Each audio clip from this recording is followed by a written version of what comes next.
কৃষ্ণ কলিযুগে গৌর হলো তার একটা কারণ ছিল। কারণটা কি না, এই যে শান্তিপুরের বুড়ো মালির ডাকেই এলো।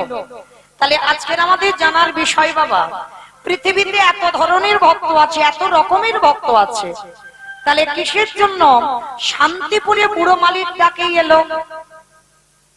তাহলে আগে তো জানতে হবে এই শান্তিপুরের বুড়ো মালিক তিনি ছিলেন বাবা ভোলানাথ।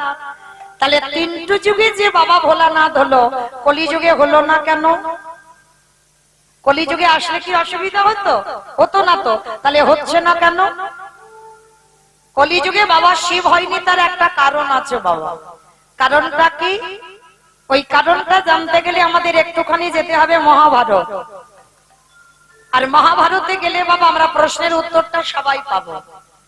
এই মহাভারতে যুধিষ্ঠির মহারাজ করেছিল রাজস্বয় যজ্ঞ। এই রাজস্বয় যজ্ঞ, একটা যজ্ঞ অনুষ্ঠান করতে গেলে বাবা অনেকের সহযোগিতা দরকার, একা একা অসম্ভব। যেমন আমার এই কমিটি দাদারা যদি শুধু কয়েকজন মিলে অনুষ্ঠান করতে পারবে কি? পারবে না। মাধুকরী করতে হবে, গ্রামের লোকজনের দ্বারে দ্বারে যেতে হবে, সবাইকে বলতে হবে, অনুমতি নিতে হবে, তারপরে একটা যজ্ঞ অনুষ্ঠান হয়। একা একার দ্বারা অসম্ভব। তা যুধিষ্ঠির মহারাজ যজ্ঞ করবে আমার ভগবান কৃষ্ণ, সবাইকে দায়িত্ব দিয়েছিল। তা যুধিষ্ঠির মহারাজ বলছে, ও কৃষ্ণ, তুমি নিজে কোনো কাজকর্ম করবে না? তা ভগবান হেসে বলছে, হ্যাঁ আমিও তো করব। বলে কেন, তুমি কি কি কাজ করবে? বলে শোনো, আমার এই যজ্ঞে প্রথম কর্ম হবে যত যত সাধুগুরু ব্রাহ্মণ বৈষ্ণব আসবে, এই যজ্ঞে যত যত ভক্তরা আসবে, আমি কৃষ্ণ দয়াময় হয়ে সবার প্রথম আমার কাজ হবে প্রত্যেকে আমি নিজের হাতে চরণ যুগল আগে ধৌত করাবো। যুধিষ্ঠির মহারাজ চমকে উঠেছে, অসম্ভব! কে কোন জাতির মানুষ আসবে, কে নিচু জাত, কে উঁচু জাত, জাতির ঠিক নেই, আর সবার পা ধোবাবি? ভগবান হেসে বলল, দাদা আমার তো কোনো কালেই জাতির বিচার ছিল না। যদি থাকতো তাহলে সবরী মা চন্ডালিনী তাকে কৃপা করতে পারতাম, গোহক চন্ডালকে কৃপা করতে পারতাম, নবদ্বীপে মলয় চাঁদ কাজী বিধর্মী মুসলমান কৃপা করতে পারতাম। তাহলে ভগবানের কাছে জাতি বিচার নয়, ওটা মানুষের কাছে হয়। ভগবানের কাছে তো একটাই জাত, আমরা সবাই হলাম কৃষ্ণ চরণের দাস। আমরা সনাতন ধর্মের মানুষ, আমরা হিন্দু ধর্মের মানুষ হই, আমরা কৃষ্ণ দাস ছাড়া আর কিছু আমাদের পরিচয় নয়। কৃষ্ণ ভজিবার তরে সংসারে আয়ন, মিছে মায়ায় বদ্ধ হয়ে বৃক্ষ সম হইন। ভুলে যাচ্ছি আমরা যে আমরা কৃষ্ণ চরণের দাস, কথা দিয়ে এসেছি, আর যার জন্য এই জগৎটার এই দশা। ভুলে যাচ্ছি বলে যে আমরা কৃষ্ণ দাস। তো আজকের যুধিষ্ঠির মহারাজ বলছে, কৃষ্ণ আমার যজ্ঞে এত কাজ ছিল, তুই পা ধোবার কাজ করবি কেন?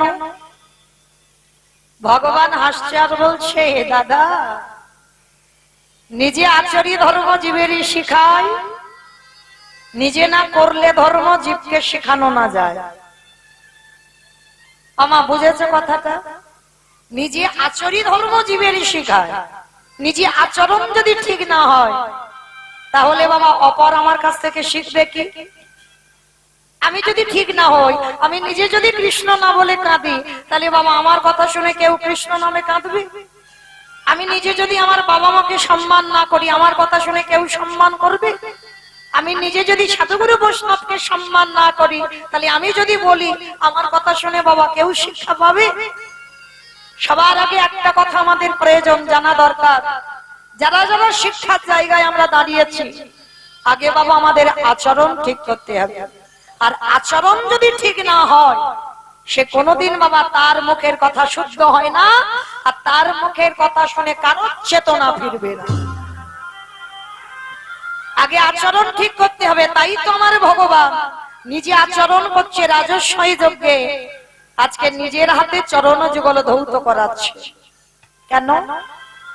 অমাইরা শুধু আপনাদের আমাদের শিক্ষা দিল। কি শিক্ষা জানো? ওরে কলিরিজি, তোদের ঘরে যদি গুরুজন যায়, সাধুগুরু বৈষ্ণব যায়, গুরুদেব যায় বছরান্তর, সবার আগে পা ধোবার ব্যবস্থাটা কর। বাবা নিয়মগুলো আগেকার দিনে ছিল, আমি নিজে চোখে আমার ঠাকুমাদের দেখতাম, আমার মাদের দেখতাম, কিন্তু যত আরো যুগ চলে যাচ্ছে না, যত সিনেমা সিরিয়ালে ব্যস্ত হয়ে যাচ্ছে মানুষ, মোবাইলে ব্যস্ত হয়ে যাচ্ছে, আর সেই পুরানো সংস্কৃতির কথা আমরা সবাই ভুলে যাচ্ছি। কিন্তু ভুললে হবে না মা এগুলো। আমি চরণ ধরে বলে যাই, আমার মতো অধম কীর্তনিয়ার কথা যদি কারোর মনে থাকে, বাড়িতে যদি গুরুজন আসে সবার আগে পা ধোবার ব্যবস্থা করবেন। বছরান্তর গুরুদেব যদি ঘরে আসে সবার আগে পা ধোবার ব্যবস্থা করবেন। আর অনেক অনেক মায়েরা প্রশ্ন করবেন, মমিতা আমার গুরুদেব তো দেহ রেখেছেন, গুরুদেব আর নেই, আর বছরান্তর সাধুগুরু বৈষ্ণব পাই না, তাহলে কি করব? তার উপায়ও ভগবান বলে দিয়েছে। তাদের জন্য কি ব্যবস্থা করেছে জানো ভগবান? যে যার ঘরের বাবা মা তো আছে, যে যার ঘরের শ্বশুর শাশুড়ি তো আছে। আমার কোনো বানানো কথা নয় মা, একটা কথা বাবা গ্রন্থের বাইরে বলবো না, একটা কথা, আজে বাজে কথা নয়।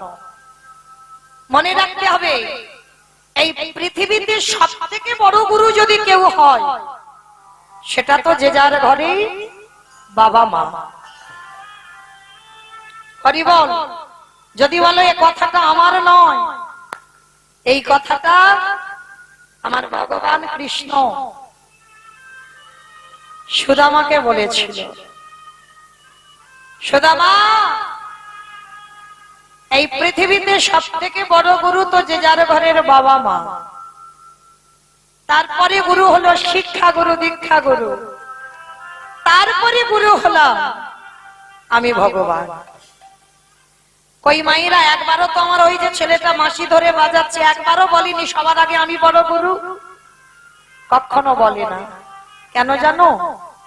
যে বড় হয় সে জীবনে মাথা তুলে বলে না বাবা আমি বড়। সমাজ যদি তোমায় বলে বড়, তবে তো তুমি বড় হবে, তার আগে নয়। তাহলে সব থেকে বড় গুরু যে যার ঘরের বাবা মা বা শ্বশুর শাশুড়ি। একটা কথা বলে যাই মা, দুর্গা পূজা করো, কালী পুজো করো, লক্ষ্মী পুজো করো, সরস্বতী পুজো করো, মনসা পুজো করো, সব পুজো করো, কই কোনদিন জীবিত ভগবানকে পুজো করেছো? কি বাবা জীবিত ভগবান পুজো করেছেন? করিনি। কেন করেননি?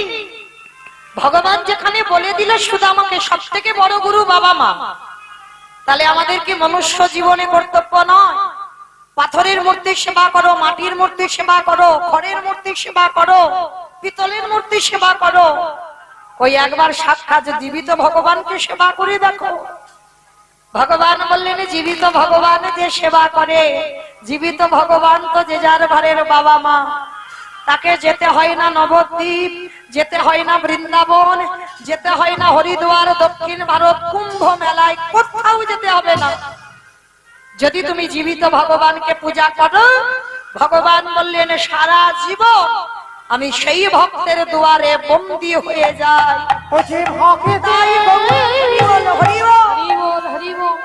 ভগবান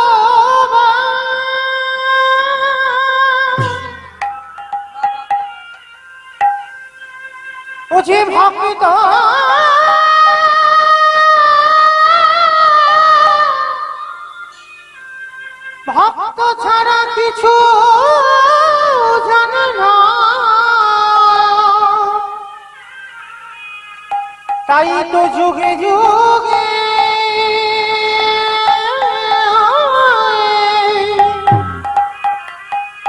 ও যে ভক্তের কাছে ছুটে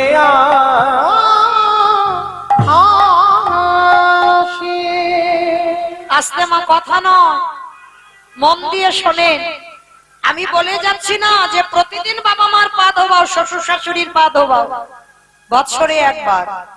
যাদের আছে আর যারা হারিয়ে ফেলেছো মা, অনেক মূল্যবান সম্পদ হারিয়েছো, অন্তিম সময় পর্যন্ত আর তো পাবে না।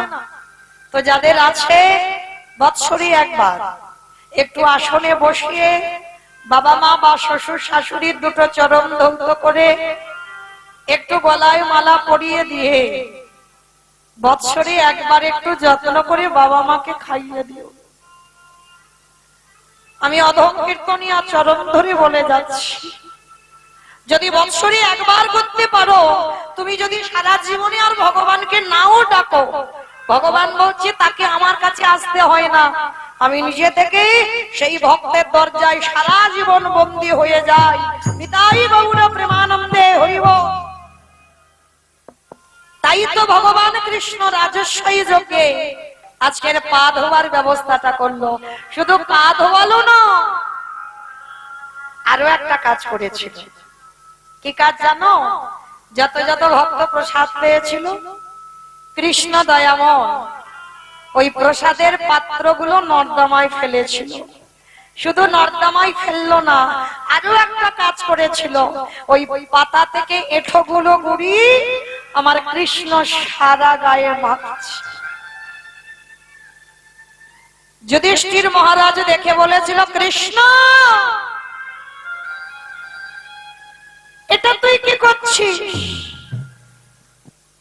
আজকের যে আসছে তার পা ধোয়াচ্ছিস, সেটা মেনে নেওয়া যায়।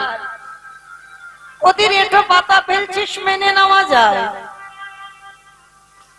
কিন্তু কৃষ্ণ ওদের এঁঠোগুলো গায়ে মাখছিস কেন রে? ভগবান হেসে বলল, দাদা গো,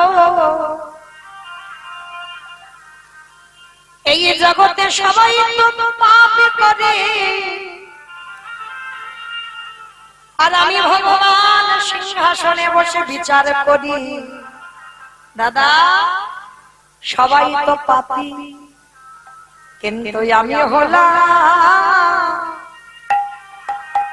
দাদা মহা পাপী।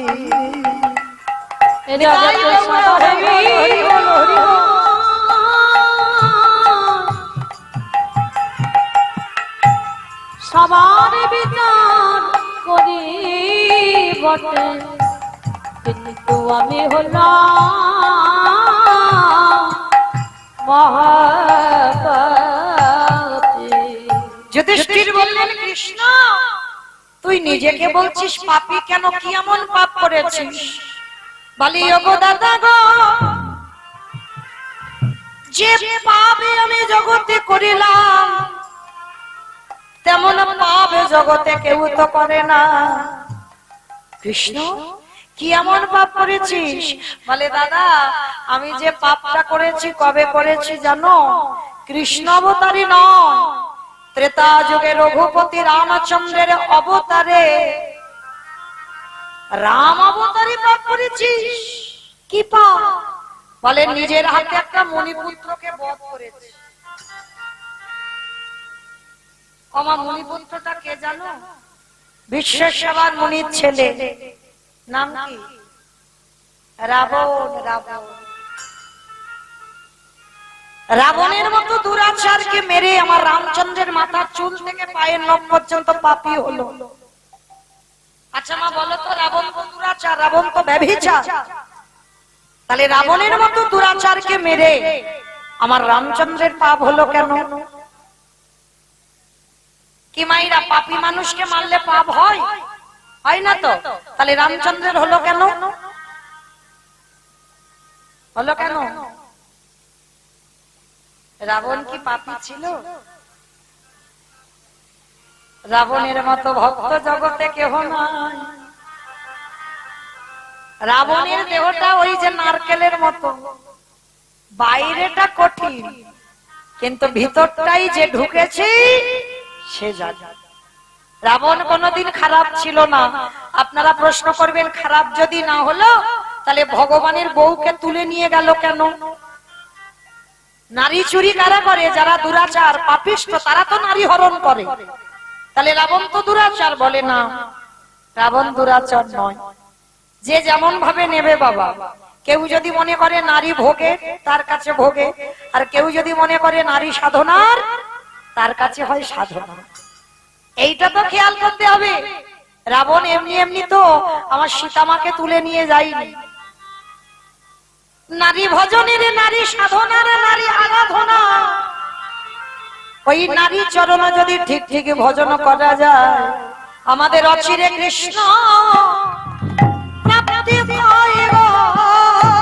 ওই নারী চরণ হরি বল। হরি বল, হরি বল। সাধন ভাজন করিলি, অচিরে কৃষ্ণ প্রাপ্তি হয় গো। আস্তে, তাহলে আজকে জগতে সংসারে বাবা বুঝতে হবে, জানতে হবে রাবণ চুরি করলো কেন।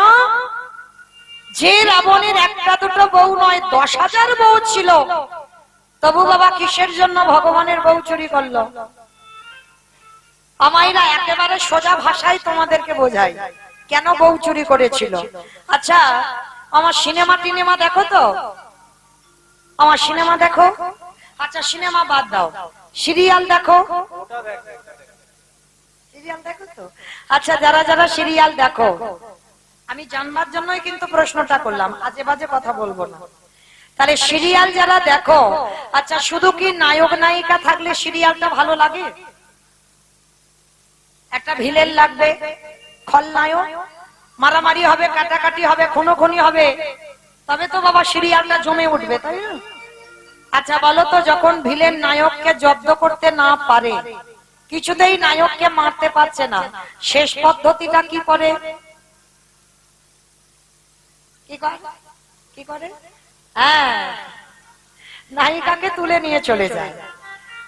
আর নায়িকাকে যদি একবার তুলে নিয়ে চলে যায়, আর কি বাবা নায়কের কাছে যেতে লাগবে? মা 10 তলা বিল্ডিং থেকে ঝাঁপিয়ে নায়িকার কাছে যাবে না?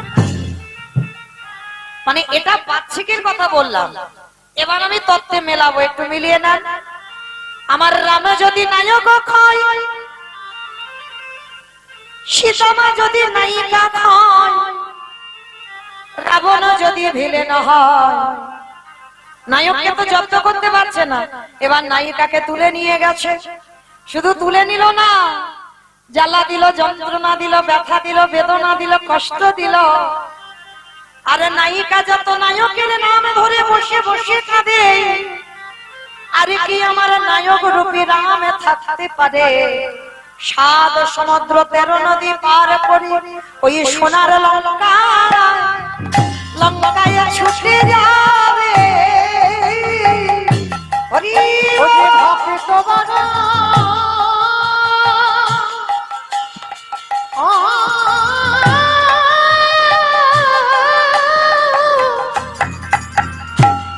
ও যে ভক্ত বাবা ভালো বাসে, তখন সোনার লঙ্কায় ছুটে যাবে। আস্তে, তাহলে বাবা ঠাকুর আপনারা কি বুঝলেন? রাবণ খারাপ না ভালো? ভগবানকে টেনে আনবার জন্য আগে তো সীতারূপী নায়িকাকে ধরেছে। কেন? ভক্ত চরণ যদি ভজন করা যায়, তাহলে ভগবানের কাছে কোনোদিন কাউকে যেতে লাগে না, ভগবান আপনি থেকে ভক্তের দুয়ারে এসে দাঁড়ায়। কি বাবা, যখন দেখবে যারা গরু বাছুর টাছুর চড়াও, দেখবে মা কিছুতেই বাবা ওই গাভীটা আসছে না, যত গাভীটাকে টানছো কিছুতে গাভী ঘাস খেতেই ব্যস্ত, কিছুতে আসে না। কিন্তু যদি তার প্রিয় বাছুরিটাকে ধরতে পারো, আরে বাছুরটাকে যদি তুমি কোলে নিয়ে একেবারে যদি তুমি আগাতে পারো, আর এই গাভীটাকে টানতে হবে না, গাভী ওই বাছুরের টানে টানে আপনি হতে তোমার কাছে ধরাবে। ওই ভক্তের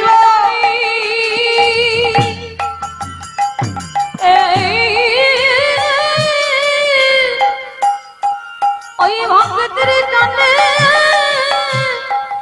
ভগবান যে আপনি হতে ধরা দেবে। আস্তে, তাহলে বাবা ঠাকুর অনুভব করে দেখেন, ভগবান বলেছে আমা হতে নাম বড়, নাম হতে ভক্ত বড়, ভক্ত হতে ভক্তের পদধূলা আরো বড়। তাহলে রাবণ রাজা তো জানে ভক্তরে ভজন করতে হবে, তাই তো সীতামাকে তুলে নিয়ে চলে এসেছে। আর সীতামাকে তুলে আনলো যখন, তখন তো বাবা রাম রাবণের যুদ্ধ হলো।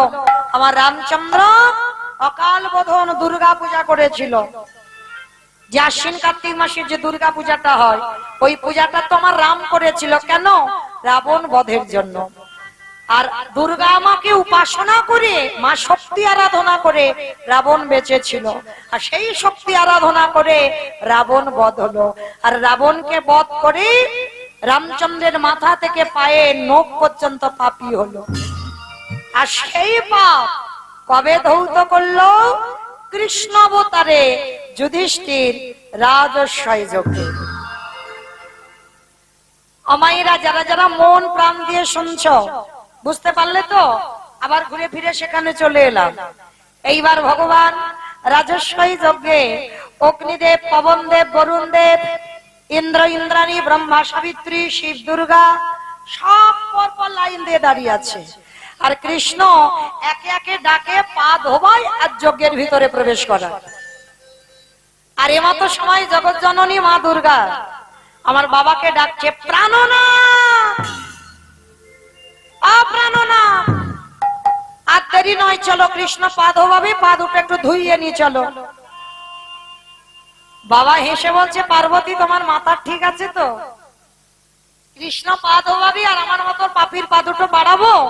শোনো, তোমার যদি ইচ্ছে করে তো তুমি লাইনে দাঁড়াও, আমার পা তো আমার কৃষ্ণ ধোয়াতে পারবে না। এই কথা বলে বাবা লাইন থেকে বেলাইনে চলে গেছে, আড়ালে, মানে প্যান্ডেলের বাইরে গেছে। আর বাইরে গিয়ে মনে মনে ভাবছে কৃষ্ণের চোখে ধুলো দিয়ে যজ্ঞের ভিতরে ঢুকতে হবে। অমাইরা, কৃষ্ণের চোখে ধুলো দেওয়া যায়? এই যে আমি দাঁড়িয়ে আছি, মানে মোটামুটি দেখতে সবাইকে পাচ্ছি, খুব দূরে দূরে যারা বসেছে খুব একটা ভালো দেখা যাচ্ছে না।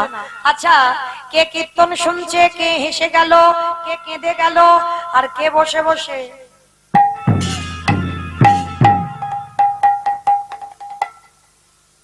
আমি দেখতে পাচ্ছি না। কিন্তু ওই যে ছেলেটা মাসিটা বাজাচ্ছে,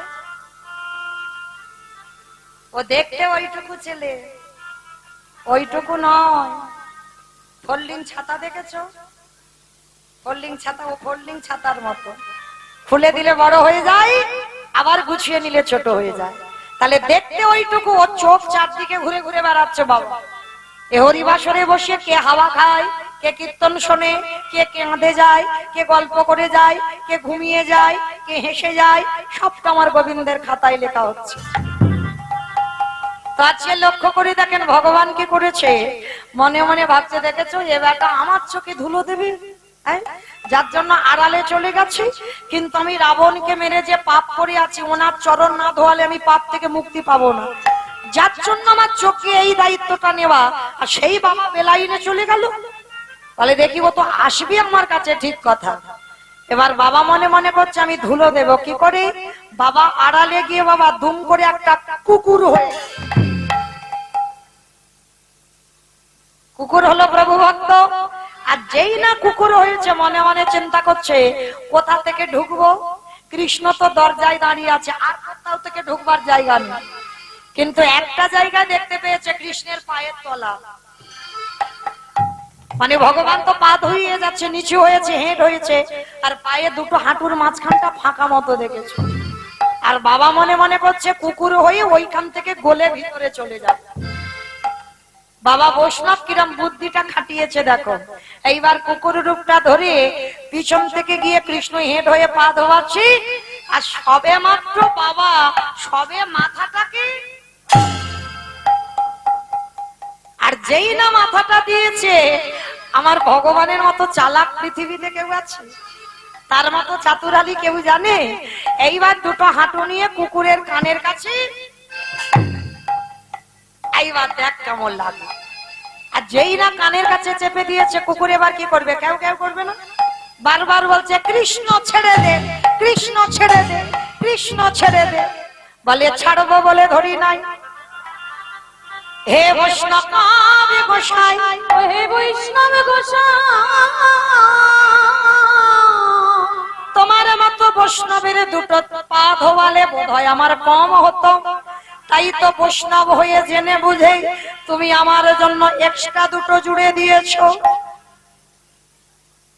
মামা বুঝেছো? শিব ঠাকুরের কটা পা? দুটো পা। আর কুকুরের চারটে পা। চারটে পা।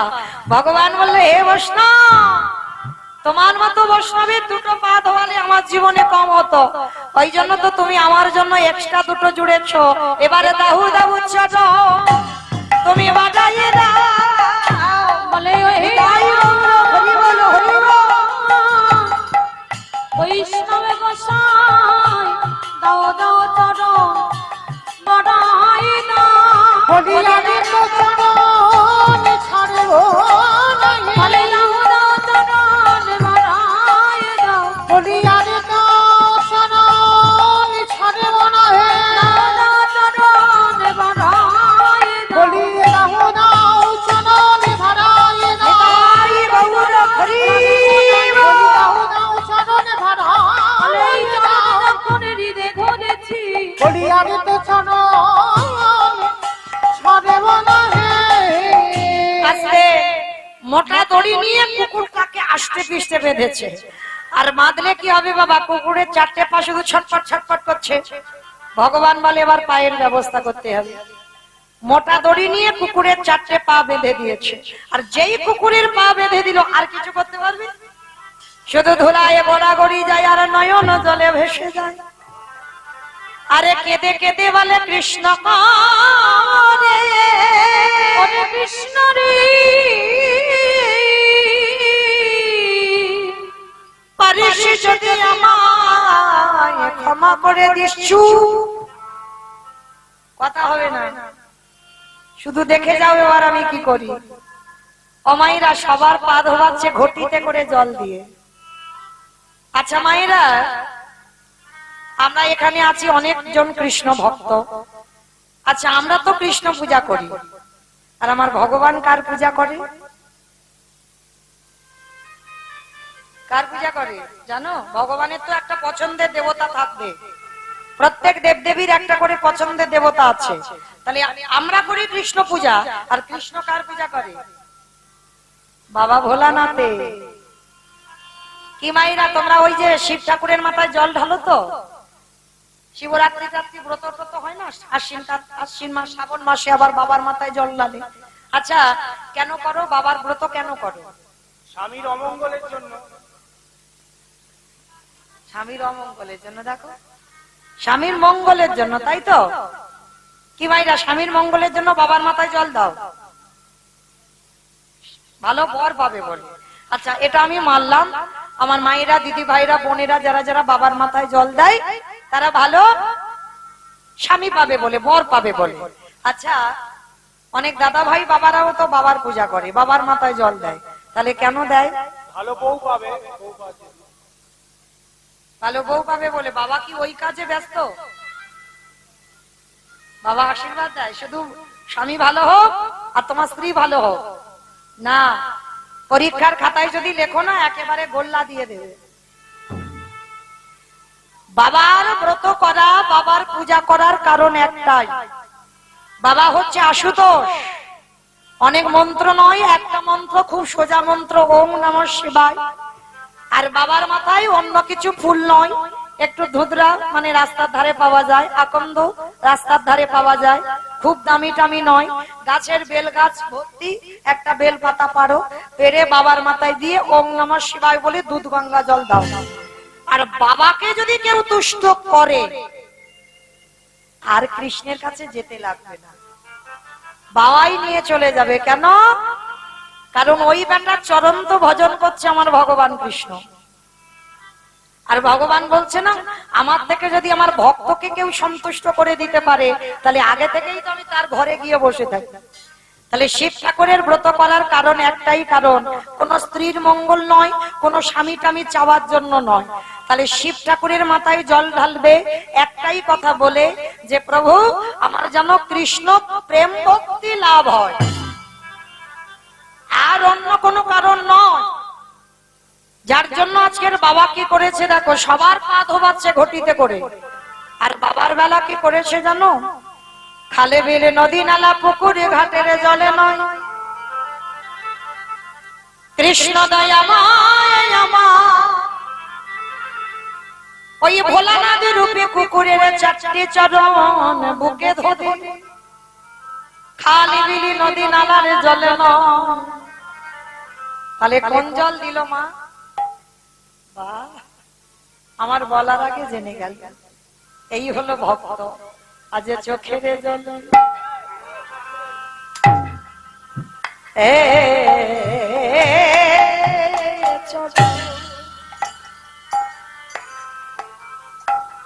চরণ ধোয়া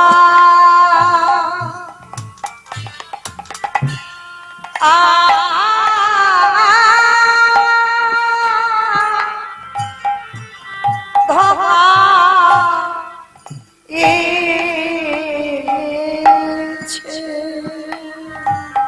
হে বৈষ্ণবী কৃপা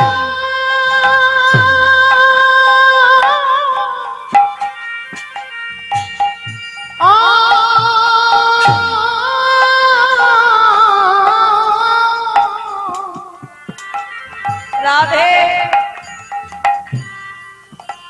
হে বৈষ্ণবী কৃপা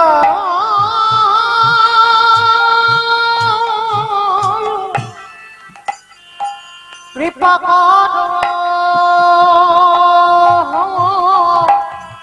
করো বলে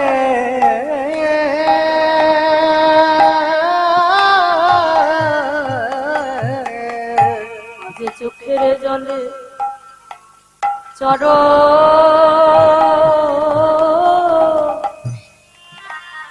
চরণে ধোয়া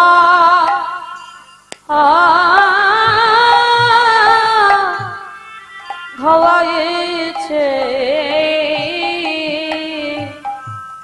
যখনই আমার বাবা ভোলানাথ বলল কৃষ্ণ আজ আমার মতো অধম, আমার পায়ে তুই ভগবান হয়ে চোখের জল, এই যে আমার সব থেকে বড় অপরাধ। আমি কথা দিলাম কৃষ্ণ রে, আগত কলিযুগে কোনদিন আমি আর শিব হব না।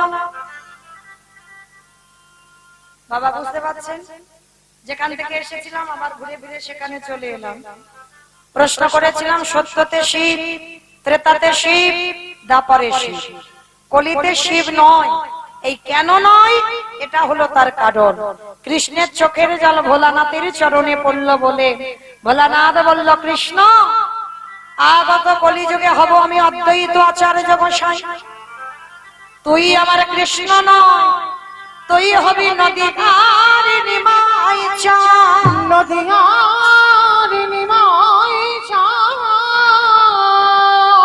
ওরে আমি 12 বৎসরের তুলসী ভাষায় তোকে আহ্বান করব নদীয়ার মাটিতে। তোরে থেকে আমি 52 বছরের বড় হব। আমার ডাকে যেদিন তুই নদীয়ায় নামবি, আমি শান্তিপুর থেকে নদীয়ায় যাব। যেদিন তুই আর আমি দুজনে মুখোমুখি হব, এই যে রাজস্বায়ী যজ্ঞে তোর চোখের জল পুকুরের পায়ে পড়ল, এই পুকুর তোর কাছে ঋণী হয়ে গেল। যেদিন তোর আর আমার প্রথম সাক্ষাৎ হবে, ওরে এমনি করে চাচা আমি ভোগাইব। যেদিন নদী নিমাই হবি এমনি করে চট ধোয়াইব। আমি এই প্রতিজ্ঞা করে গেলাম। যেদিন নদীয়াতে নিমাই হবি করে সেদিন কেদেরি সাধ করিব। প্রতিজ্ঞা করে গেলাম। যেন চরণ ছাড়া করিস না ভাই। এই প্রতিজ্ঞা করে এই প্রতিজ্ঞা করে গেলাম। সেদিন এমনি করে চট ধোয়াইব। আস্তে। তাহলে মায়েরা কি বুঝলাম আমরা? সেই বাবা ভোলানাথের ডাকেই কৃষ্ণ এলো, অন্য কারোর ডাকে নয়। আগে আমাদের সবাইকে জানতে হবে এটা কলিযুগ, আর এই কলিযুগে যাগযজ্ঞ নয়, ব্রত পূজা নয়, ধ্যান তপস্যা নয়। চৈতন্য মহাপ্রভু বললেন কেউ যদি যজ্ঞ অনুষ্ঠান না করে তাতে অসুবিধা হবে না, কেউ যদি বার ব্রত না করি তাতে অসুবিধা হবে না, কেউ যদি ধ্যান তপস্যা না করি তাতেও অসুবিধা হবে না, কিন্তু কলির মানুষকে একটাই পদ অবলম্বন করতে হবে। সেটা কি? হরিরি নাম হরিরি নাম হরিরি নামৈব কেবলম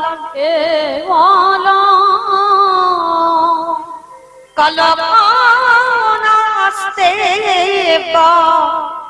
নাস্তে নাস্তে গতির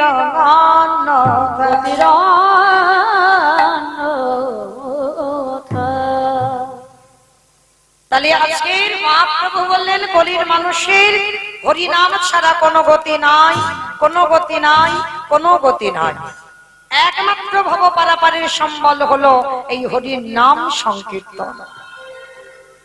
কিন্তু আপনারা প্রশ্ন করবেন, মৌমিতা কত সব কীর্তনিয়ারা বলে যায় হরিনাম গাও, হরিনাম শোনো, একাদশী করো, ভগবানের চরণে তুলসী দাও, ভগবানের তুলসী তলায় জল দাও, ও ছাড়া তোমাদের কোনো গতি নাই। কি মাইরা কীর্তনিয়ারা বলে না হরিনাম ছাড়া গতি নাই? কিন্তু কীর্তনিয়ারা বলবে আর আপনারা শুনে সবাই চলে যাবেন, বাড়িতে হবে না। সবার আগে মনে রাখতে হবে, একটু হৃদয়ঙ্গ করতে হবে, অনুভব করতে হবে। এই কীর্তন বিষয়টা হচ্ছে বাবা ঠিক নারকেলের মতো। মাইরা নারকেল দেখেছে তো? বলে তা দেখবো না, গ্রামাঞ্চলের মানুষ অবশ্যই দেখেছেন। তো যারা যারা নারকেল দেখেছেন বুঝবেন নারকেলের বাইরে একটা খসা আছে, খসাটাকে ছাড়ালে কি মা নারকেল পাবে? বাইরে যদি বা একটু নরম, ভিতরে গেলে আরো বেশি শক্ত। এটা হচ্ছে কীর্তন, ঠিক নারকেলের মতো। বাইরে দেখবে একটু নরম, ভিতরে গেলে বাবা আরো শক্ত বেশি। আর যত ভিতরে যাবে তারপরে যদি বাবা নারকেলের শ্বাসটা ছাড়াতে পারো, যদি আস্বাদন করতে পারো, তাহলে বুঝবে নারকেলের স্বাদটা কেমন। এই কীর্তন বাবা একটা শুধু কাহিনী হয়ে গেল, আর আমরা উপর থেকে একটু কাহিনীটা শুনে বাড়িতে চলে গেলাম, একটা ঘটনা ঘটলো, ব্যাস হয়ে গেল, বলে না। কীর্তন হচ্ছে অনুভূতির বিষয়, অনুভব। ভাবতে হবে ভিতরে যত যাবে, ভিতরে যত ঢুকবে কীর্তনের রস পাওয়া যাবে। শুধু উপর থেকে কীর্তন শুনলে আনন্দ উপভোগ হয় না। তাহলে এই যে কীর্তনিয়ারা বলছে হরিনাম ছাড়া গতি নাই, সত্যি কি বাবা গতি আছে? ভালো করে ভেবে দেখেন। যে যত বড় ধনী হও না কেন, যার যত টাকা থাকুক না কেন, যার যত পয়সা থাকুক না কেন, যার যত অর্থ থাকুক না কেন, কেউ যদি বাবা সোনার পালঙ্কে ঘুমায়, কেউ যদি টাকার বিছানায়ও ঘুমায়, তবু মনে রাখতে হবে বাবা শেষের দিনে তোমার আপন কেউ নয়। এসেছো খালি হাতে, যাবে তুমি খালি হাতে। যেদিন এসেছিলে পরনে একটা সুতো ছিল না, যেদিনে ভব ছেড়ে যাবে পরনে একটা সুতো কেউ দেবে না। তাহলে এসেছিলে খালি হাতে, যেতে হবে তোমারে খালি হাতে।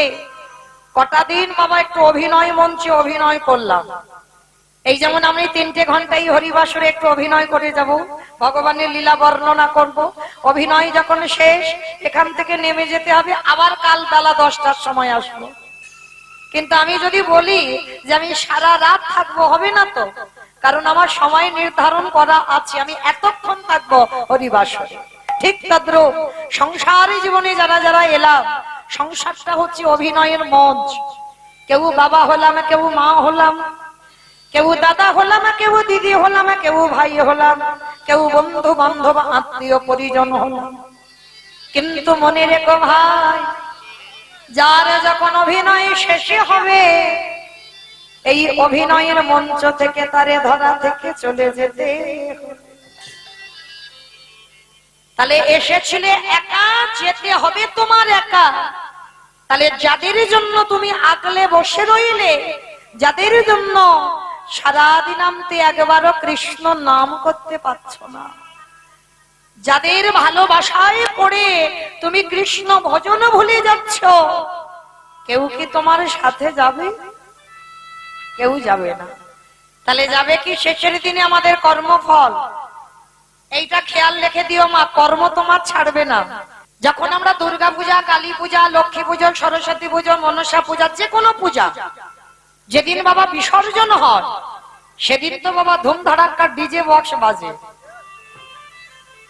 কি মা তোমাদের পরশান্নাতে হয় বিসর্জনের দিন ডিজে বাজে, ধুমধাড়াক্কা নাচানাচি হয়? এখানে হয়?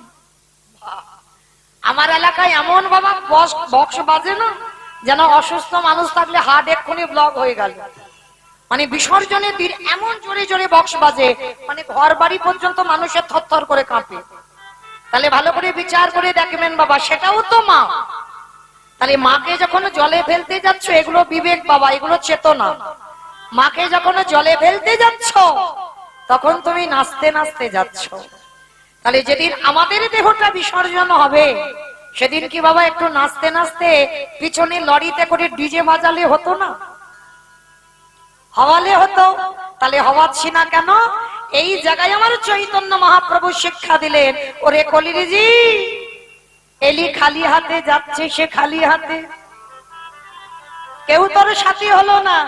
তাহলে সাথে গেল কে? তোর কর্মফল। আর কি যাচ্ছে সাথে? যাত্রা, নাটক, ফাংশন, থিয়েটারে যে যাই করো না কেন, কিছু যাচ্ছে না। তাহলে যাচ্ছে কে? এই হরি নাম যাবে।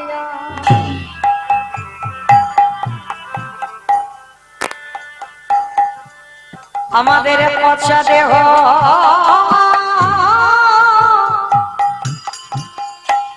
দেখো যাবে, যেদিন তুমি ভব পারে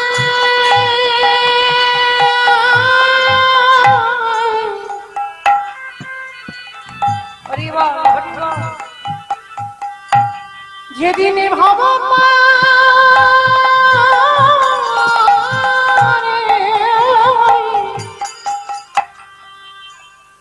ওই ভব পারে চলে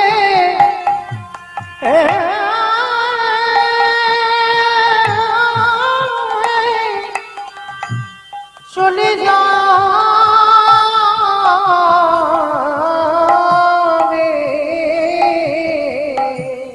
সেই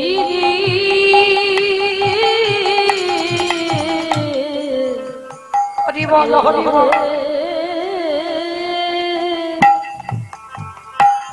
এ নাম ছাড়া তোমার কেউ সেই নাই। দিন নামে যাবে না।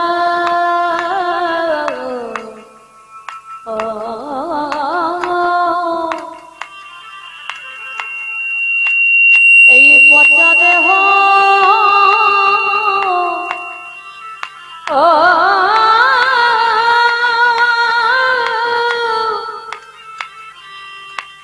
দেহ যাবে।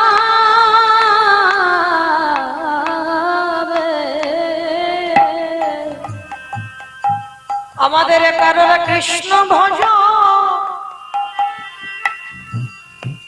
ভজন হলো না কৃষ্ণ বলরামলি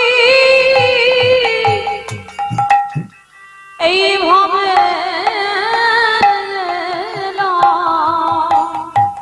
তোমরা যতই করো সব আমার সেদিন আমার বলতে কেহ রবে না গো। সবাই মায়ার বাঁধনে বন্দী হলো, শুধু আমার করে মরলাম। ও ভাই এ জগতে তোমার কেউ কারোর নয়। একেবারে হরে বলে ডেকে নাও গো। দয়াল আমার মত পাপী আর কেউ নয়। বলে এইবার উদ্ধার করো মোরে। শুধু এলাম খেলা, ভব ছেড়ে চলে গেল। একেবারে হরে বলে কাঁদলাম না গো। দয়াল পার ঘাটাতে দাদাই রইল। এইবারে পারে কারো হে দয়াল হরে। দয়াল তুমি বিনে আমার গতি নাই। বলে তুমি তো আমার পিতা বন্ধু ভাই। তুমি যেন চরণে ছাড়া করুণা দয়া শুধুই জন্মে নয় জন্মে জন্মে আমার জাতি কুলমান সব সপিলা আমি ওই চরণে নিবেদিলাম আমি আমার বলতে কিছু রাখি না এবার ওই চরণে ঠাঁই দাও। তোমার চরণে ছাড়া করুণা দয়া জন্মে নয় জন্মে তাই গৌর হরিব।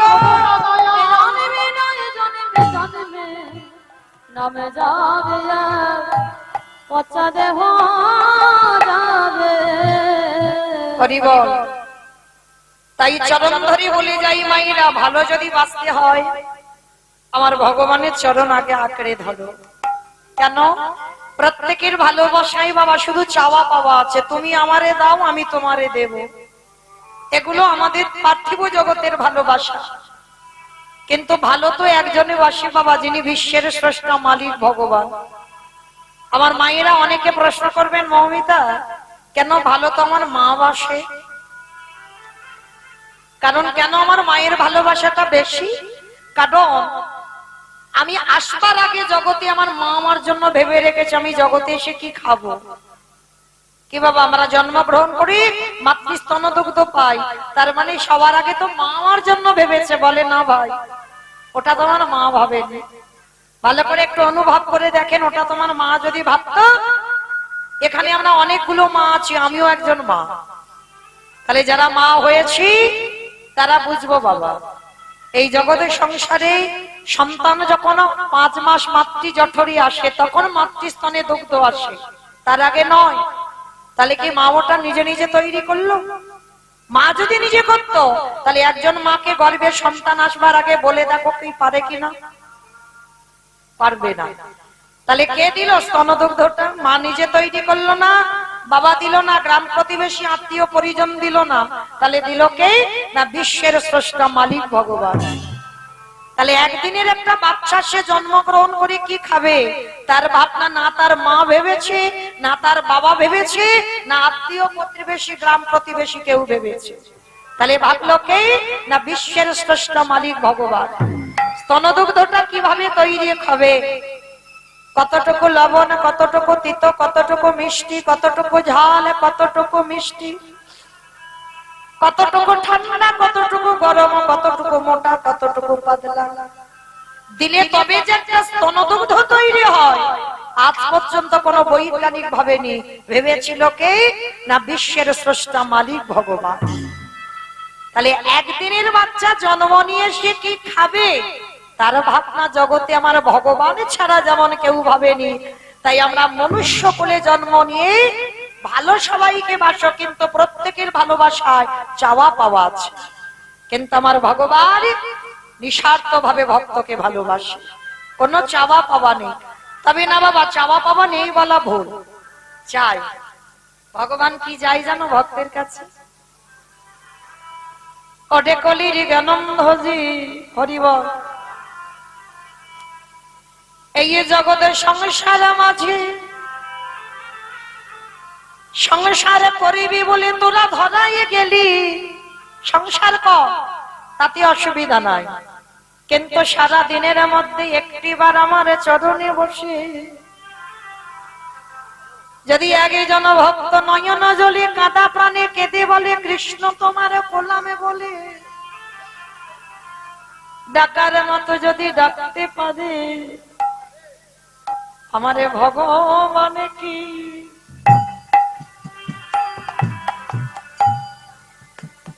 আজ রহিতে পারে? যে জনে ডাকারে মতো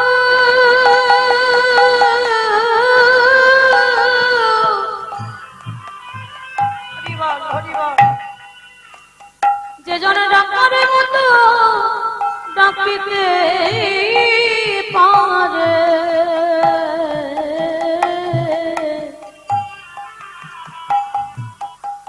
আমারে ভগবান কি থাকিতে পারে? যে জনে নয়ন জলে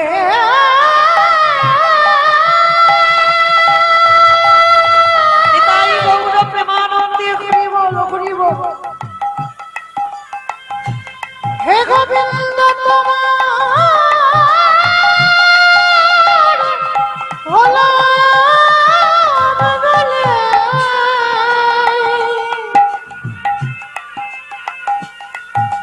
একেবারে ডাকার মতো করে ডাকিতে পারে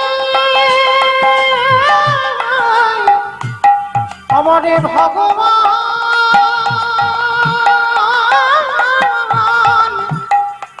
সেই ভঙ্গিতে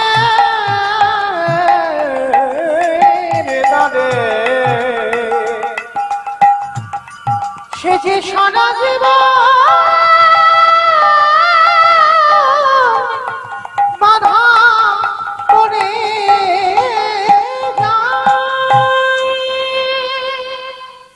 অমাইরা একবারও ভেবে দেখেছো ভগবান এই যে এত সুন্দর দেহটা করে দিল, দুটো চরণ দিল, দুটো হাত দিল, দুটো চোখ দিল, দুটো কান দিল, বদন দিল, এত সুন্দর একটা দেহ গড়েছে, তাহলে সারা দিনের মধ্যে তার জন্য কতটুকু ভাবো। সে তো ভালোবাসার কাঙাল গো। কোনদিন তো বলেনি যে আমার শ্বেত পাথরের মন্দির গড়ে দে, কোনদিন তো বলেনি আমায় রজনীগন্ধার মালা দিয়ে সাজা, কোনদিন তো বলেনি যে আমায় ভালো ভালো মিষ্টি ফল দিয়ে খেতে দে, কোনদিন বলেনি আমায় দামি পোশাক অলংকারে সাজা। ভগবান ভক্তের কাছে একটাই জিনিস চেয়েছে, সারাদিন তোরা কত আবোল তাবোল বাচাল বলিতে পারো, তাহার ভিতরে কি একবারও কৃষ্ণ বলিতে নারো। সারাদিন সব কাজ করে যাচ্ছিস, কজন ভক্ত বাবা ভগবানের চরণে অন্তত 10টা মিনিট বসে নয়ন জলে কেঁদে বলেছ, প্রভু তুমি এত সুন্দর দেহ দিয়েছ, তোমার দেওয়া দান নিয়ে আমি সংসার জীবনে নামলাম, দয়াময় সারাদিন কত না জানি অন্যায় অপরাধ করি, তুমি নিজ সন্তান বলে তোমার চরণের দাসী বলে তুমি আমায় ক্ষমা করে দিও। কি গো মায়েরা কোনদিন বলেছেন ভগবানের কাছে? বলেনি, কিন্তু চরণ ধরে বলে যায়, শিশুকালে কৃষ্ণ ভজে কৃষ্ণ পাবার আসে, কৃষ্ণ পাওয়ার আসে, যৌবনেতে কৃষ্ণ ভজে আসে বা না আসে, আসে বা না আসে, বৃদ্ধকালে কৃষ্ণ ভজে জমের তহর আসে। এ কথাগুলো শুনলে হবে না, মা হৃদয়ঙ্গ করে। শিশুকালে কৃষ্ণ ভজে কৃষ্ণ পাবার আসে, ভজন করতে হবে সকাল সকাল, বাবা বিকাল গড়িয়ে গেলে ভজন হয় না। দেহতত্ত্বের দিকে দেখেন, সকালবেলা মানে 20 ফুল, একদিকে বলছে মহাজনীরা সকাল সকাল সেবা করো, আবার একদিকে বলছে বাবা 20 ফুলে সেবা হয় না। কি বাবা 20 ফুলে গোবিন্দ সেবা হয়? গাছে থেকে 20 ফুল গোবিন্দ চরণে দেওয়া যায় না, অপরাধ হয়ে যায়। আর 20 ফুল সম বাল্যকাল। এই যে ছোট ছোট মেয়েরা ছেলেরা সামনে বসে আছে, এরা 20 ফুল, এরা বসেছে ঠিক কথা, কিন্তু বাবা কীর্তন সম্পর্কে ওদের তো অত অভিজ্ঞতা নেই। অনুভব করতে পারছে কি? কিছু বুঝতে পারছে, কীর্তনিয়া হরিবোল দিচ্ছে, ওরা হরিবোল দিচ্ছে, কিন্তু অতটা বুঝতে পারছে না। কেন? ওটা 20 ফুল, ঠিক ঠিক সেবায় লাগবে না। আর বাসি ফুল তো লাগবে না, এটা আপনারা আমরা সবাই জানি। আর বাসি ফুল সম এই দেহতত্ত্বে বলছে বাবা বার্ধক্য দশা, দন্ত পড়ে যাবে, কেশ পেকে যাবে, চামড়া গুলো আলগা হয়ে যাবে। এ ফুল গোবিন্দ সেবায় লাগবে না। কি বাবা যখন দন্ত পড়ে যাবে হরিবল হবে না, হবিবল হচ্ছে। স্নান করে ঠাকুর ঘরে গিয়ে বসবে, আহ্নিক করবে, কখন ঘুমিয়ে পড়ে যাবে, অনেকক্ষণ সময় তো বুঝতে পারবে না। জপের মালাতে জপ করবে, কখন বাবা চোখে ঘুম তুমি এসে যাও। ও ফুল গোবিন্দ সেবায় লাগবে না। অনেকক্ষণ ধরে ভগবানের কর্ম তুমি করতে পারবে না, কারণ শরীর অলস। ও ফুল সেবায় লাগবে না। তাহলে সেবা দেবে কোন ফুল? আজকের ফুল যে গাছে ফুটেছে ওই ফুল গোবিন্দ চরণে দাও। আর আজকের এর ফোটা ফুল সম আমাদের যৌবন কাল। এই যৌবন কালটা আমার গোবিন্দ বড় ভালোবাসে। বাবা যৌবন বলতে কি বোঝালো?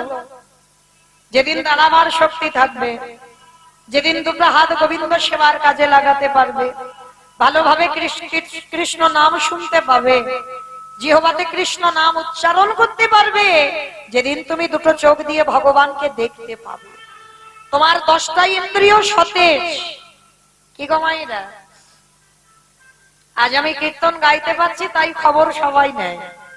ভালো করে বুঝবেন, এটা আমি আমার দিয়ে বলছি।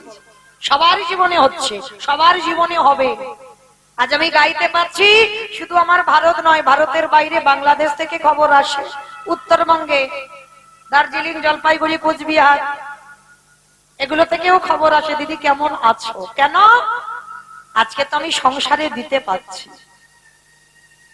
আজ আমি দাঁড়াতে পারছি, তাই আমায় কদর যত্ন ভালোবাসা। কিন্তু বাবা যেদিন আমি আর দাঁড়াতে পারবো না, যেদিন আমার কণ্ঠটা রোধ হয়ে যাবে, যেদিন আমি বিছানায় পায়খানা প্রস্রাব করব, সেদিন কেউ ভুল করে একবারও জিজ্ঞেস করবে না যে দিদি তুমি কেমন আছো। মহাজনেরা বলছেন যতদিন তুমি সংসারে দিতে পারবে ততদিন তোমার কদর যত্ন হবে, আর যেদিন থেকে তুমি সংসারে দেওয়া বন্ধ করে দেবে, সংসার তোমার আবর্জনা ভেবে নর্দমায় ফেলে দেবে। এটাই সংসার। তাহলে সময় থাকতে থাকতে গোবিন্দ চরণ ধরে নাও বাবা। গোবিন্দ আমার বলছে যৌবন বড় ভালোবাসি। আর যার জন্য আমার গোবিন্দ যেদিন বাবা, যারা মাথুর লীলা জানেন বা শুনেছেন, রাধারানী দশমী দশা মানে শেষে বাবা গোবিন্দকে হারিয়ে ভালোবাসার কেমন জ্বালা দেখো দশায় পড়ে। আর রাধারানীর শেষ দশাটা ছিল বাবা মৃত্যু দশা। গোবিন্দ কবি আসবে, কবি আসবে, এই কথা ভেবে রাধারানী একেবারে মৃত্যু সজ্জায়। রাধারানী সখীদেরকে ডেকে বলেছিল, ললিতা, আমার গোবিন্দ বারবার বলেছে আমি যৌবন বড় ভালোবাসি, কিন্তু সজনী রে, আমার গোবিন্দ মথুরায় যে চলে গেল, যেদিন মথুরা থেকে ব্রজধামে আবার ফিরে আসবে, যদি আমার এই দেহে যৌবন না থাকে, বলে বলে ও ললিতা,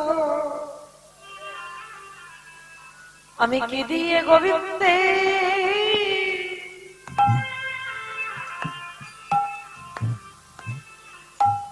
গোবিন্দের সেবা সেবা দিব। আমার যৌবন যদি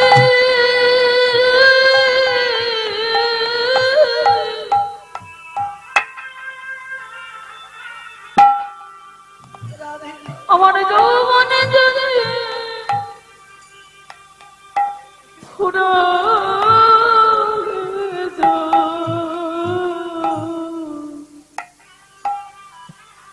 ওরে ললি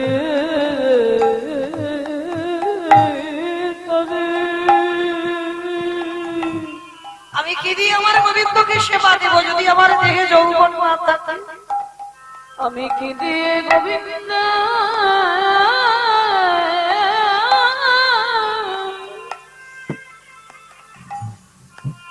গোবিন্দের সেবা দেব? ওরে ললিতা,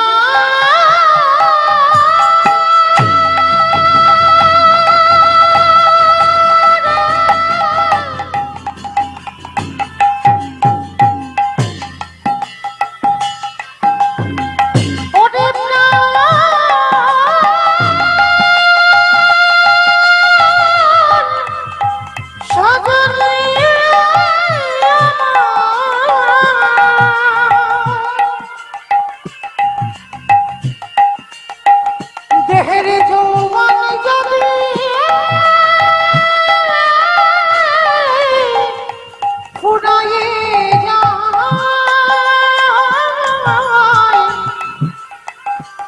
যেদিনই আমার বধূ এই ব্রজে ফিরে ফিরে আসবে, সেদিনে কি দিয়ে বধূ, কি দিয়ে বধূ বলে ললিতা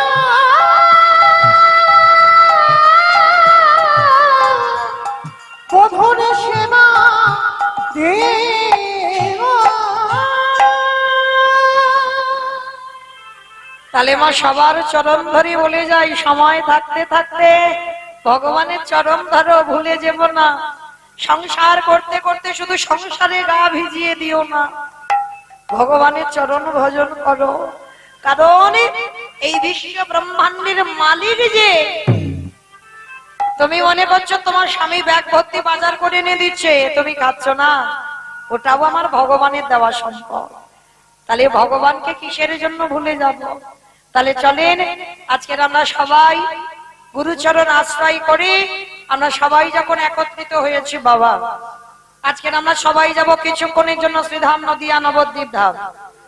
আর নদিয়ার মাটিতে গিয়ে দেখব ব্রজেন্দ্র নন্দন কৃষ্ণ কলিকালে হয়েছে বাবা শ্রীকৃষ্ণ চৈতন্য মহাপ্রভু।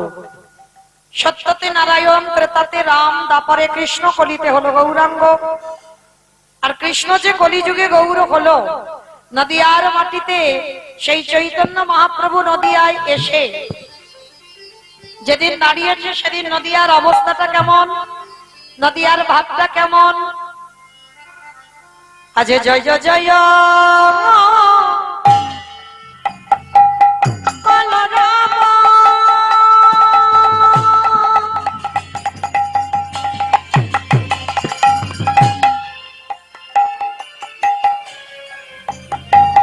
এই নদিয়া না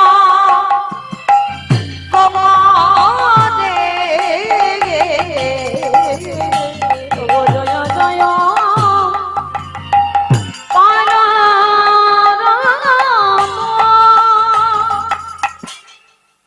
অমাইরা। আগে একটা কথা বলে নি, ঝগড়া করতে গেলে প্রথমে পরে নামা ভালো। আর মাঝ রাস্তায় যদি ঝগড়া করি বাবা, তাহলে মারামারি হবে। আগে ঝগড়াটা করে নিচ্ছি মা। আচ্ছা, কীর্তন শুনতে গেলে তিনটে বস্তু প্রয়োজন। কি কি জানো? কি কি গো? দেখেছো, বসে বসে নাকি ঘুমানো আর গল্প করা। ভগবানের নাম শুনতে গেলে তিনটে বস্তু প্রয়োজন: শঙ্করধ্বনি, উলুধ্বনি, আর যাদের যাদের হাত হরিবাসরে এসেছে, যারা বাড়িতে খুলে এসেছে বলবো না, যাদের হাত হরিবাসরে আছে। কিমা সবার হাতগুলো নিয়ে এসেছে তো? যারা যারা নিয়ে এসেছে বাবা, কই একবার দেখাও তো দেখি। নিতাই গৌর প্রেমানন্দে হরি হরি বল, হরি বল। বাহ, তার মানে সবার হাত এসেছে। কই এবার একটু প্রেম সে উলুধ্বনি দিয়ে দেখাও। আজ জয় জয় বলরাম, আমার গোরারি গোরা গোরা গোরা গোরারি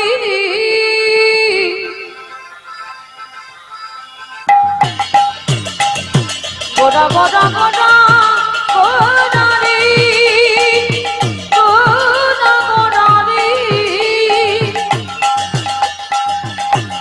ওই নদিয়ার চাঁদ পরা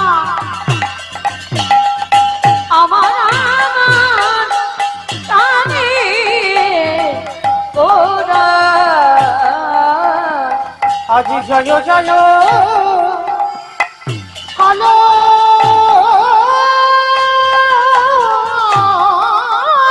রাম, ওই নদিয়া না গরে অগজন বল ভিবি গোরা সচির উদরে। ওই না জনবল ভিড়ে গোরা সচির উদরে ওই জনমলা নিতাই গৌর প্রেমানন্দে হরি। গৌরা নদিয়াতে প্রভু উদয় হলো ওই নদীতে গৌরোদয় হলো অগরাধা প্রেম আস্বাদিতে নদীতে উদয় হলো অগধুলাইব না গড়ি দিয়ে ওই নদীতে উদয় মুখে হলো হরি হরি হরি বলে নদীতে নিতাই গৌর প্রেমানন্দে হরি নদী উদয় হলো নদীতে উদয় হলো এবারে জনমল ভীমে গৌরা শশীর কৃষ্ণ নদিয়ায় গৌর হলো মা। কার ডাকে এসেছিল? শান্তিপুরের মাটিতে বুড়ো অদ্বৈত আচার্য গোসাই। আচ্ছা বাবা, পৃথিবীতে তো ভক্তের অভাব ছিল না, তাহলে শান্তিপুরে বুড়ো মালির ডাকে কেন এলো? হরি বল। আগে জানতে হবে বাবা, শান্তিপুরের বুড়ো মালিটা কে? যার একটা নাম হচ্ছে মৃত্যুঞ্জয়। আস্তে আস্তে একটাও কথা হবে না। মৃত্যুঞ্জয় কাকে বলে? কালী ঠাকুরকে, কালী ঠাকুরকে। কালী ঠাকুরকে মৃত্যুঞ্জয় বলে? আমার কোন ঠাকুর গো? ভোলানাথ। বাহ, কত কিছু জানি গো। আমার একটু মাঝে মাঝে এইরকম হু হা দেবে, কেমন? তবে তো ভালো লাগবে। আর শুধু আমি আর আমার সম্প্রদায় কীর্তন করবে, একটা কেমন মতো নয়, মাঝে মাঝে কথা বলবে, কেমন? তাহলে শিব ঠাকুরকে বলা হলো মৃত্যুঞ্জয়।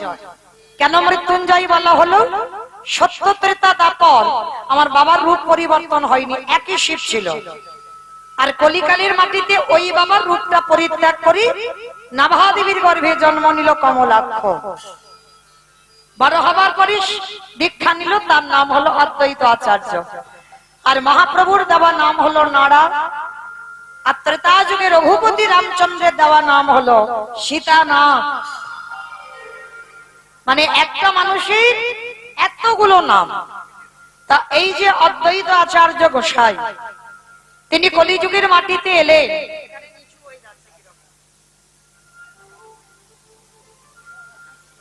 নদিয়ার মাটিতে, কারণ রাজস্বাই যজ্ঞে কথা দেওয়া ছিল। আর এসে কি করছে আমার মহাপ্রভু? কেহ বলে পুরবেতি কেহ বলে পুরাবেতি রাবণ বধিলা। কেহ আসতে ওমা উলু কই সব? উলু মাঠে মাঠে। বুঝতে গেছো? উলু উলু নেই এখানে গ্রামে? উলু নেই? আছে? যদি থাকে কই একবার দেখাও উলু। কেহ বলে পুরবেতি রাবণ বধিলা। কেহ বলে পুরাবেতে আমার গোড়ারি গোড়া গোড়া গোড়া গোড়ারি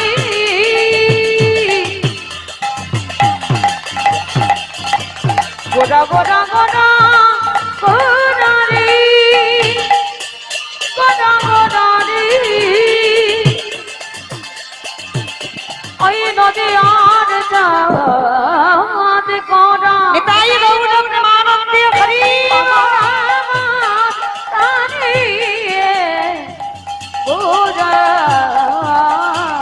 কেহ বলে পুরাবেতি রাবণ বধিলা।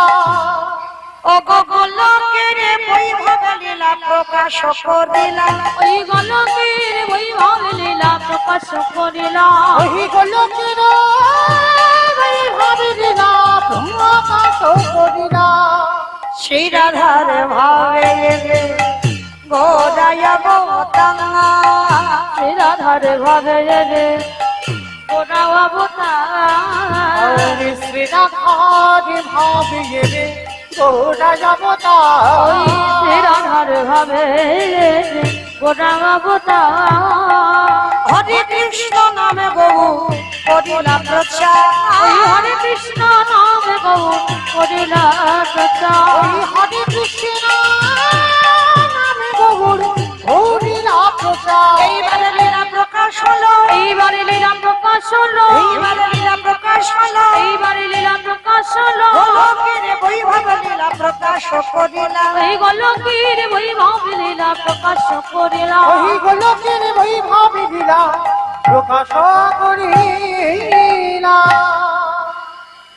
বাসুদেব ঘোষ কহে করি জোড়হা করি জোড়হা অগজে গো সেই কৃষ্ণ সেই তো জগন্নাথ অবশ্যই তো জগন্নাথ বাসুদেব সে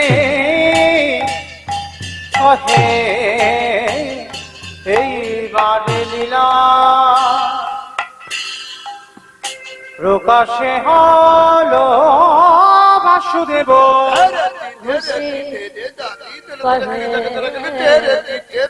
এইবারে লীলা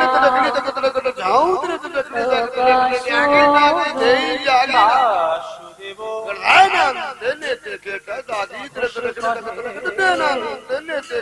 এইবারে লীলা প্রকাশ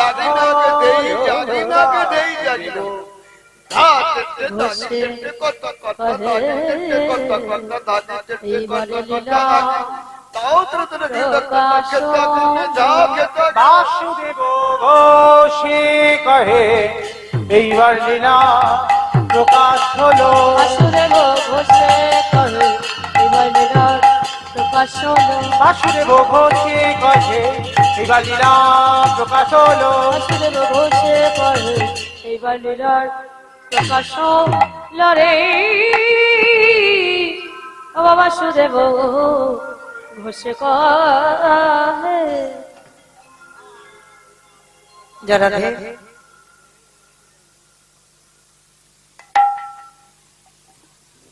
হরে কৃষ্ণ। আজ আমার আস্বাদন হবে যারা আমার এই লীলার ব্যয়ভার বহন করেছেন, 50% ব্যয়ভার বহন করেছেন, আর 25% গ্রামবাসীগণ ব্যয়ভার নিয়েছেন। কিন্তু বেশিটা যারা যিনি দিয়েছেন এই পালাটির 50% ব্যয়ভার বহন করছেন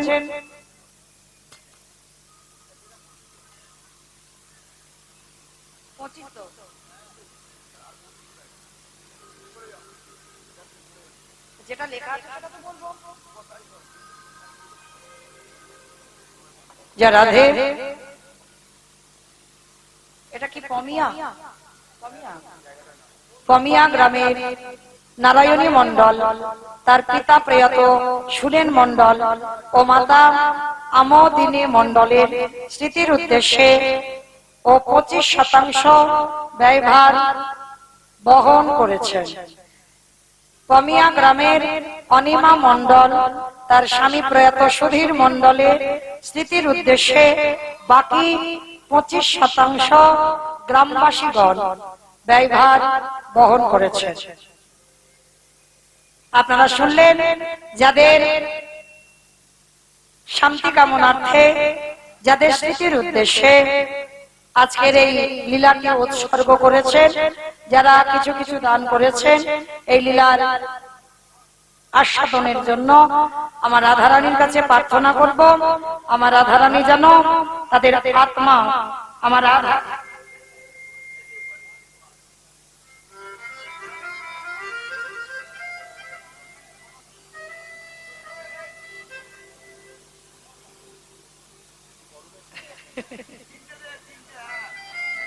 মাথা গরম হয়েছে তো ঠান্ডা করে দিল।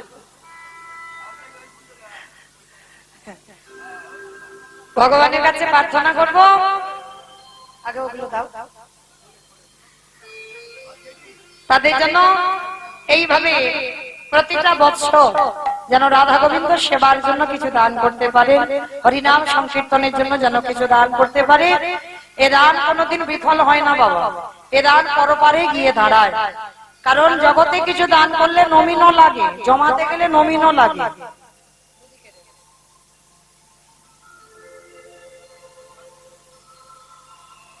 কিন্তু আমার ভগবানের জন্য যদি কেউ কিছু দেয় তার জন্য কোনো নমিনও লাগে না। শেষের দিনে আমার ভগবান ভক্তের সামনে অর্জুনের মতো ঢাল হয়ে এসে দাঁড়ায়। তাহলে চলেন আপনারা আশীর্বাদ করবেন, যারা কিছু কিছু ব্যয়ভার বহন করেছেন তারা যেন এইভাবে সব সময়ের জন্য গোবিন্দ সেবার জন্য যেন কিছু দিতে পারে। সবাই একবার প্রেম সে বলো, গৌর সুন্দর কি, নবদ্বীপে ধামে কি, ধ্বনিটা হলো কি, এটাও জয়। বললাম ধ্বনিটা হলো কি, এটা নাকি জয়, মানে আমি বললাম ধ্বনিটা হলো কি, মানে হলো না। একটু প্রেম সে দাও। কি মাইরা এত জোরে ধ্বনি দেবে? কত দূর যাবে? এখান থেকে বহরমপুর চলে যাবে। বহরমপুর যাবে? আমার বহরমপুর যাবে, কাছাকাছি তো যাবে, খুব একটা দূরে নয়। আমি তো এলাম, খুব একটা দূরে নয়। কি মা যাবে তো? বেশ, এই মাথাটা যখন নেড়েছে যাবে, বিশ্বাস। এ জন্মে না হোক, কোনো না কোনো জন্মে যাবে। কই দেখি এবার হাত দুটো আমার নিতাই চাঁদ গৌর চাঁদের মতো তোলো সবাই। আমার দাদা ভাই বাবা ঠাকুর যাদের যাদের আছে সবাই একসাথে।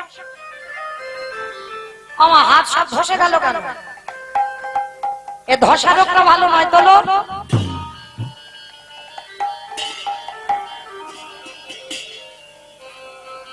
রাধে। কই যারা উঁচুতে বসে আছেন আমার দাদা ভাইদের হাত ওঠে না কেন? তোলো তোলো। আমার নাম মৌমিতা ঘোষ, আমার পদে পদে দোষ। তো আজকে রিহার্সাল দিচ্ছি, কালকের সকালবেলা ফাইনাল নেব, কেমন? তাহলে দেখি সবাই হাত, সবাই একসঙ্গে বলো, গৌর সুন্দর কি, নবদ্বীপে ধামে কি, সচ্চিদি নন্দন কি, বিষ্ণু প্রিয়া কি, নিতাই চাঁদি কি, ভক্তবৃন্দ কি, হরিবাস ধাম কি, সাধু গুরু বৈষ্ণব কি, আপন আপন গুরুচরণ কি, কমিটি ভাই সব কি, হরিনাম যজ্ঞ কি, আজকের আনন্দ কি, নিতাই গৌর প্রেমানন্দে। আমার হাতটা একটু ব্যথা মতো করলো না, কিন্তু একটা ব্যায়াম হয়ে গেল সন্ধ্যে সন্ধ্যে। চলো এবার একটা ভজন গাইতে গাইতে বিষয় যাই। আজকের আমার উপরে একটা লীলার দায়িত্ব দেওয়া হয়েছে, আস্বাদন হবে রঘুনাথ দাসের বৈরাগ্য। এই যে রঘুনাথ দাস, আপনারা যারা কীর্তন শোনেন, অভিজ্ঞতা যাদের আছে জানবেন, শ্রীরূপ সনাতন ভট্ট রঘুনাথ, শ্রীজীব গোপাল ভট্ট দাস রঘুনাথ, এই সই গোসাইয়ের পরিচরণ বন্ধন, যাহা হইতে বিঘ্ন নাশ, অভীষ্ট পূরণ। এই ছজনের মধ্যে রঘুনাথ দাস গোস্বামী জীবন কাহিনী, কেমন ভাবে ওইটুকু বয়স থেকে বৈরাগ্য। মায়েরা, সংসারী জীবনে থেকে বৈরাগ্য পালন করা যায়। আজ আমার লীলার মধ্যে প্রকাশ হবে, সংসারে দেখে ভজন করব কি করে। তো তার আগে তো যেতে হবে আমাদের, কি মাইরা যেতে হবে না? তো চলো আজকে যেতে গিয়ে একটা ভজন গাইতে গাইতে যাওয়া হোক, কি মা হবে তো একটা ভজন? বেশ, চলো আমি আর আমার সম্প্রদায় নয়, সবাই যাব। একটু উলুধ্বনি দাও। সুরধ্বনির কিনারায় সোনার নুপুর দিয়া পায়ে নাচে নাগরি গো সুন্দর গৌরাঙ্গ রায়। সুরধ্বনির কিনারায় সোনার নুপুর দিয়া পায়, নাচে না গরিব সুন্দর গৌরাঙ্গ রায়। ওই সুরধ্বনির কিনারায় সোনার নুপুর দিয়া পায়, নাচে নাগরি গো সুন্দর গৌরাঙ্গ রায়। সুরধ্বনির কিনারায় সোনার নুপুর দিয়া পায়, নাচে না গরিব সুন্দর গৌরাঙ্গ রায়। ও নাচে সুন্দর, নাচে সুন্দর, ও নাচে সুন্দর গৌরাঙ্গ রায়, না গরিব সুন্দর গৌরাঙ্গ রায়।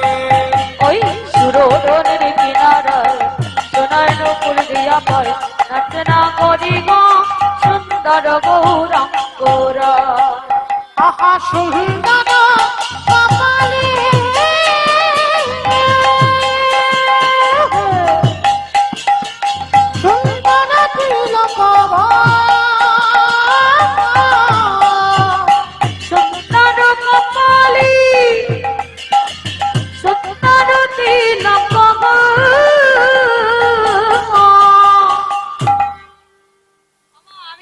সম্প্রদায় যাচ্ছে আর কেউ যাচ্ছে না, কেউ যাচ্ছে না, সবাই যাচ্ছে। তো যারা যারা যাচ্ছে আর একবার এই কান মুলে বলছি, মা কালী দিব্যি আর বলবো না, এইবারটা শেষ। সবাই দেখি একবার হাত দুটো তোলো, আর একবার সবাই আমার দাদা ভাই বাবারা যারা আছেন, সবাই যারা উপরে আছেন, বাইরে যারা আছেন, সবাই ওখানে ধসে গেল কেন, তোলো। আর আমার যে ভাইরা ইউটিউব করছো, একটু ক্যামেরা গুলো ঘোরাবে কেমন, আর যেখানে হাত ওঠেনি সেইখানে একটু বেশি করে নিয়ে যাও, কারণ ওরা তো বাড়িতে বসে বসে দেখতে পাবে যেখানে কীর্তন হচ্ছিল পল সন্ধ্যাতে, হ্যাঁ, আর সেখানের কীর্তন আর কটা দিন, দুই একটা দিন পরে বিছনায় ঘুমি দেখতে পাবে, এই একই জিনিস। তাহলে দেখি সবাই একসঙ্গে, আর ক্যামেরা গুলো ওদের দিকে ঘোরাবে, একসঙ্গে তালে তালি দেবে। আহা সুন্দর কপালে সুন্দর তিলক সুন্দর কপালি সুন্দর তিলক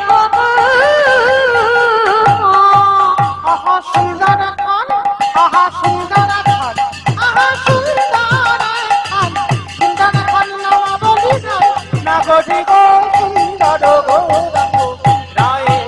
ওই সুরধনের কিনারায় সোনার নপুর দিয়া পায় নাচে না করি গো সুন্দর গৌরাঙ্গরা। বলো রাধে রাধে রাধে রাধে জয় জয় শ্রী রাধে। বলো রাধে রাধে রাধে রাধে জয় জয় শ্রী রাধে। ধুর, কেউ বলে না, হাত তোলে না, মনে মনে বললে হবে না, তোলো দেখি সবাই একসঙ্গে, তবে তো ভালো লাগবে যে গ্রামে হরিনাম হচ্ছে। রাধে রাধে রাধে রাধে জয় জয় শ্রী রাধে। রাধে রাধে রাধে রাধে জয় জয় শ্রী রাধে। রাধে রাধে দোলারি রাধে রাধে রাধে বিশ্বভানু দুলারি রাধে রাধে রাধে। শ্যামাপ্যারি রাধে রাধে ও রাধে শ্যামা প্যারি রাধে রাধে রাধে। বলো রাধে রাধে রাধে রাধে জয় জয় শ্রী ও রাম। রাধে রাধে রাধে রাধে জয় জয় শ্রী রাধে। বলো রাধে রাধে রাধে রাধে জয় জয় শ্রী রাম। জয় জয় রাধে রাধে রাধে রাধে রাধে রাধে রাধে রাধে রাধে রাধে রাধে রাধে বলছো, সবাই বলছো রাধে রাধে রাধে রাধে রাধে রাধে রাধে রাধে রাধে রাধে। রাধে রাধে। ওই আওয়াজ হচ্ছে, এতজন ভক্ত যদি আওয়াজ হয় কত আওয়াজ হবে জানো, বলো রাধে রাধে রাধে রাধে রাধে রাধে। वृंदावन में गोवर्धन में निधोवन में गली गली में राधे राधे शान गली में राधे राधे मान गली में राधे राधे बरसाना में राधे राधे ओ राधा कुंड में राधे राधे ओ श्याम कुंड में राधे राधे हरिद्वार में राधे राधे जब से बोलो राधे राधे गीत से बोलो राधे राधे काले वन में राधे राधे कमल वन में राधे राधे ऊंचा गाँव में राधे राधे बरसाना में राधे ओ राधे राधा कुंड में राधे राधे प्रेम से बोलो राधे राधे भाव से बोलो राधे राधे जोर से बोलो राधे राधे बाके बिहारी बोलो राधे राधे राधे राधे जय जय श्री राधे। राधे राधे राधे राधे जय जय श्री ओ राधे। बोलो जय जय श्री राधे। बोलो जय जय श्री ओ राधे। बोलो जय जय श्री राधे। प्रेम से बोलो राधा रानी की जय। আমার জয় হলো, হলো, আমি বলবো না, তোমরা বলো, হয়েছে হয়েছে। ওই আওয়াজ, ওইটুকু আওয়াজ একটু রাস্তার ওপরে ওঠেনি, ও কেউ বলছে না।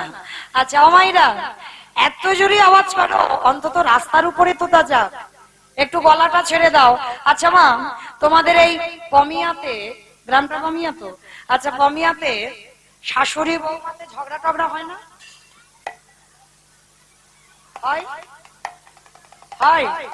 আচ্ছা যদি হয়, তখন তার ভাসুর শ্বশুর এলে খেয়াল থাকে না, ওই আওয়াজটা একবার এই হরিবাসরে বের করো, একবার গলাটা ছেড়ে দেবে, যেমন ঝগড়ার সময় গলা বের হয় সেরকম আওয়াজ করো, বলো রাধা রানীর কি জয়। তার মানে ঝগড়া হয়। বৃন্দাবনেশ্বরী কি জয়। যমুনা মাইয়া কি, জয়। নন্দ গাঁও কি, জয়। উচা গাঁও কি, জয়। বর্ষা নাম কি, জয়। ভক্তবৃন্দ কি, জয়। হরিবাসর ধাম কি, জয়। সাধুগুরু বৈষ্ণব কি, জয়। আপন আপন গুরুচরণ কি, জয়। কমিটি ভাই সব কি, জয়। হরিনাম যজ্ঞ কি, জয়। মহাপ্রসাদ কি, জয়। আজকের আনন্দ কি, নিতাই গৌর প্রেমানন্দে। বেশ, পৌঁছে গেলাম। এবার আমরা সবাই বিষয় একটু সুন্দর ভাবে আস্বাদন করবেন। সংসার জীবনে থেকে কিভাবে বৈরাগ্য পালন করা হয়, এই রঘুনাথ দাস গোস্বামীর জীবন কাহিনী শ্রবণ করলে সবাই বুঝতে পেরে যাবেন বাবা। সংসার জীবনে থেকে কলিযুগে সংসার ধর্ম বড় ধর্ম, এইটা ভুলে গেলে হবে না বাবা। সংসার তোমাকে করতে হবে। কেন? আমার মহাপ্রভু সংসার করেছে, অদ্বৈত আচার্য গোসাই সংসার করেছে, নিতাই চাঁদ সংসার করেছে, সব সংসারী। কেন? দেবর্ষী নারদ যে কলিযুগে হয়েছে শ্রীবাস পণ্ডিত, তিনিও সংসার করেছেন। তাহলে কলিযুগে সংসারের থেকে ভজন করতে হবে।